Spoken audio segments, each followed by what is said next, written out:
విషయం అని చెప్పి చక్కగా ప్రేమతత్వం, బౌద్ధ ధర్మంలో ఉన్నటువంటి ప్రేమతత్వం గురించి తెలియజేసినటువంటి శ్రీ నరసింహమూర్తి గారికి మన తొలిసారి తరఫున హృదయపూర్వక కృతజ్ఞతలు తెలియజేస్తున్నాం సార్.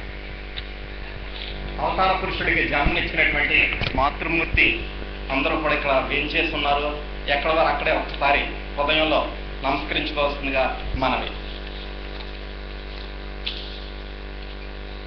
ఇప్పుడు జైన మత ప్రతినిధి శ్రీ భవర్లాల్ జైన్ గారు, జైన దేవాలయానికి, కాకినాడలో ఉన్నటువంటి జైన దేవాలయానికి సెక్రటరీగా ఉంటున్నారు. జైన్ బ్యాంకర్స్ అసోసియేషన్కి 9 సంవత్సరాల నుంచి సెక్రటరీగా ఉంటున్నారు. జైన్ బ్యాంకర్స్కి గత 18 సంవత్సరాల నుంచి గౌరవాధ్యక్షులుగా ఉంటున్నారు. మార్వాడి యువమంచ్ ద్వారా అనేక సామాజిక సేవా కార్యక్రమాలను నిర్వహించేటటువంటి యువమంచ్కి సలహాదారుగా ఉంటున్నారు. జైన సమాజం సేవల ప్రాజెక్ట్ చైర్మన్గా కూడా వారు ఉంటున్నారు. సూపర్ బజార్ కాకినాడ వైస్ చైర్మన్గా కూడా వారు ఉంటూ అనేక సేవా కార్యక్రమాలు నిర్వహించడమే కాకుండా మన పీఠానికి వారికి అవినాభావ సంబంధం. గత సంవత్సరం కూడా మనం తుల్లో ఏర్పాటు చేసుకున్నటువంటి ఈ సర్వధర్మ సమ్మేళన సభకు వారు జైన ధర్మం యొక్క విశిష్టతని సభకు వివరించారు. వారిని ఈ యొక్క సభను ఉద్దేశించి ప్రసంగించాల్సిందిగా విజ్ఞప్తి చేస్తున్నాం. శ్రీ భవర్లాల్ జైన్.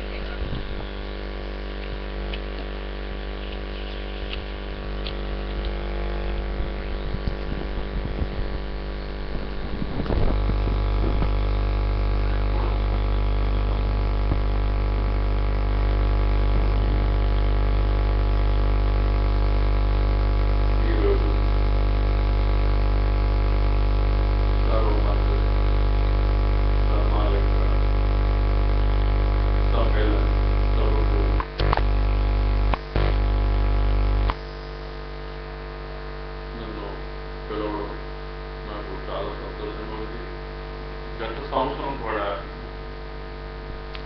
మన యొక్క సూరిబాబు గారు చెప్పినట్టుగా ఇలాంటి చదువులు పాల్గొనడం, జైన్ మతం గురించి వివరించడం జరిగింది. అయితే ఈ 540 సంవత్సరాలు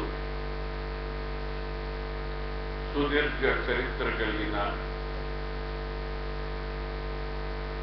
శ్రీ విశ్వ విజ్ఞాన్ మఠాధిపతి గురువర్యులు ఆప్తులు డాక్టర్ ఉమర్ అలీ షా గారు 9వ పీఠాధిపతి అని నేను తెలుసుకోవడం నాకు చాలా సంతోషంగా ఉంది. అయితే నన్ను మీరందరూ జైన్ మతం గురించి కొన్ని విషయాలు చెప్పమని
ఎందుకంటే నమో అరిహంతాణం, నమో సిద్ధాణం, నమో ఆర్యాణం, నమో ఉపధ్యాయణం, నమో లోయ సర్వసాహుణం, ఐసో పంచ నమస్కారో సర్వ పావపణాసనో మంగళాణం చ సర్వేసి ఫడమం హవై. ఇది 9 లైన్లో రాసిన ప్రేయర్, 9 లైన్స్లో 65 అక్షరాలతో రాసింది. అరిహంతులకి నమస్కారం. అరిహంతులు ఎవరు? భగవంతుడు. ఏ భగవంతుడు? క్రిస్టియన్ అవ్వచ్చు, హిందూ అవ్వచ్చు, ఇస్లాం అవ్వచ్చు. ఎవరు? అరిహంతులకు నేను నా యొక్క హృదయపూర్వకంగా నా యొక్క తలను, నా యొక్క మస్తకాన్ని పెంచి మీకు అరిహంతులకు నేను నమస్కరిస్తున్నాను. మనందరూ నమో సిద్ధాణం. ఎవరైతే సిద్ధులు అయిపోయారు, తమ యొక్క ప్రాణాలు, తమ యొక్క మనస్సును సిద్ధులు అయిపోయారు, వాళ్ళు కూడా నేను మనస్ఫూర్తిగా నమస్కరిస్తున్నాను. నమో ఆర్యాణం, నమో ఆర్యాణం అంటే ఏ మతం పెద్దలు అవ్వచ్చు, ఆచార్యులు మొత్తం ఆచార్యులు ఎవరైనా అవ్వచ్చు సార్, వాళ్ళు కూడా నేను మనస్ఫూర్తిగా నమస్కరిస్తున్నాను. నమో విజ్ఞానం, నమో లోయే సర్వసామునం. ఈ ప్రపంచంలో ఉన్న సాధువులు సార్, ఎవరైతే ఉన్నారో మతానికి తెలిసిన సాధువులు, వాళ్ళందరికీ కూడా నేను మనస్ఫూర్తిగా నా యొక్క శిరస్సును వంచి నమస్కరిస్తున్నాను. ఏతో పంచ నమస్కారు. ఈ 5గురిని నేను ఎవరు? నమో అరిహంతులు, సిద్ధులు, ఆచార్యులు, ఉపాధ్యాయులు, సాధువులు. Correct, correct. ఈ 5గురు కూడా నేను నా యొక్క మస్తకాన్ని, నా తలను దించి నమస్కరిస్తాను. ఇలా చేయడం వల్ల ఏం జరుగుతుంది? సర్వ పావ పణాసనో.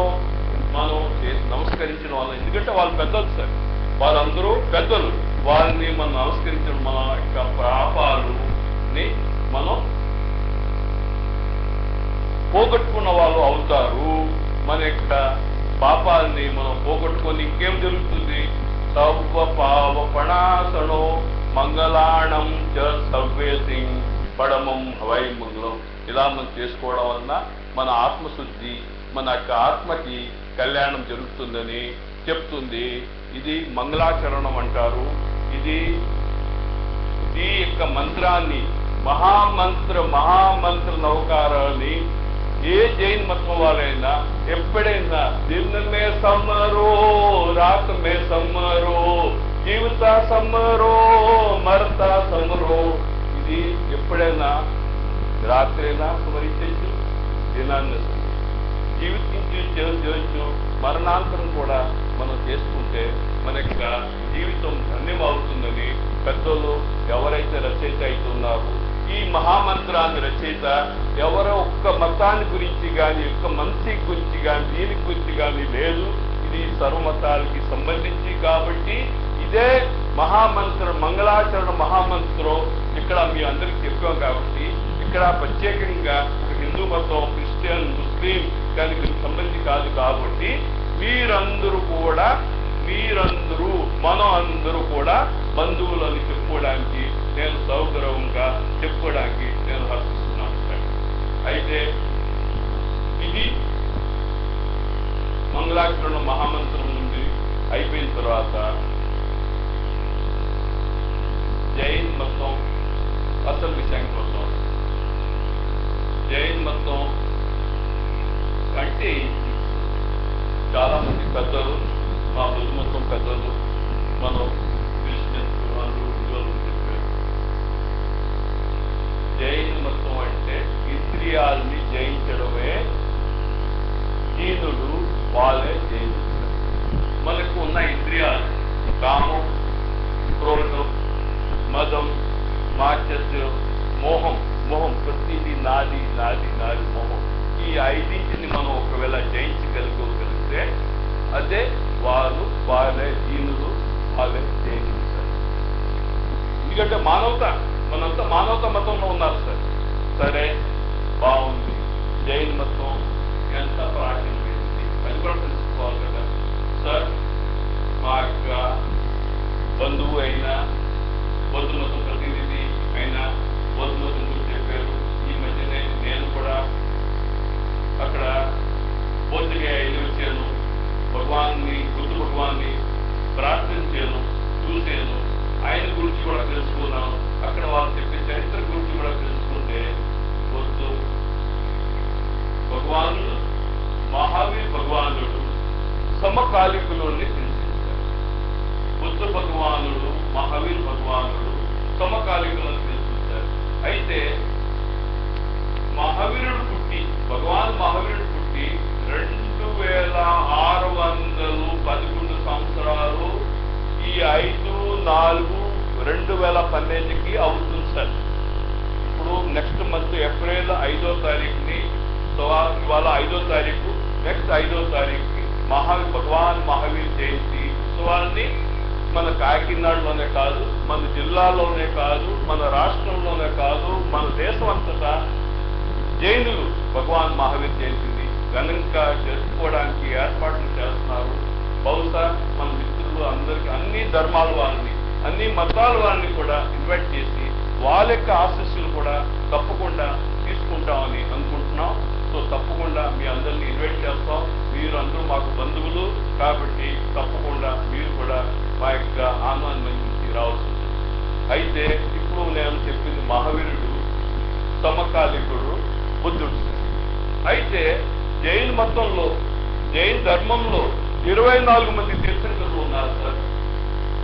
ఆఖరి అతను భగవాన్ మహావీరుడు.